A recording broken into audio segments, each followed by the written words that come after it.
You know, there's this one number that has a crazy amount of power over your life. It can open doors or it can slam them shut. We're talking about your credit score. It shapes pretty much your whole financial world. But for so many of us, it just feels like this big, unsolvable mystery. So let's pull back the curtain and actually figure this thing out together. So, check this out. A credit score of 836. That is fantastic. But here's the part that really gets me. This person didn't start there. Nope, they started at 650. This is just proof that it's not about having some perfect financial past. It's about building an awesome future, no matter where you're starting from today. So that's the million-dollar question, right? How in the world do you get from point A to point B? From average to, well, excellence? What are the actual secrets here? Well, let's break down exactly what you need to know, step by step. Okay, before we dive into the how-to, we've got to lock down the what, because to really, truly improve your score, you have to get what it is and, maybe more importantly, why it has so much influence. At its heart, a credit score is just a grade on your financial report card. It's a number, usually somewhere between 300 and 850, that gives lenders a quick snapshot of how likely you are to pay back money you borrow. The higher the number, the less risky you look.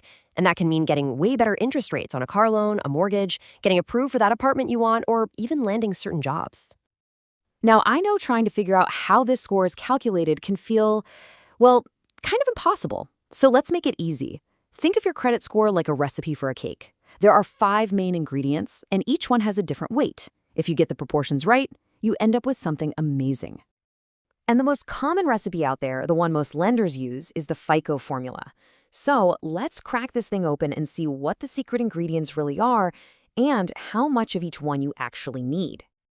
Okay, here's the whole formula laid right out for us. And the very first thing that should jump out at you is that not all these ingredients are equal, not even close. Look at this. Payment history is a whopping 35%. Right behind it, amounts owed, or your utilization, is 30%. Just those two things alone make up 65% of your entire score. That's where we need to focus. Yeah, the other parts matter, but these are the heavyweights. So let's just make this crystal clear. If you want to master your score, you've got to focus on what matters most. And absolutely nothing, I mean nothing, matters more than your payment history. It is the single biggest piece of the pie. Period. All right, so now that we know the recipe, let's talk about how to become a master chef. We're going to zero in on the 2 golden rules that line up with those 2 giant slices of the pie we just saw. Let's start with that massive 35%. This entire chunk of your score really just boils down to one simple, relentless habit: paying your bills on time, every single time. And we're not just talking credit cards, we're talking loans, utilities, all of it.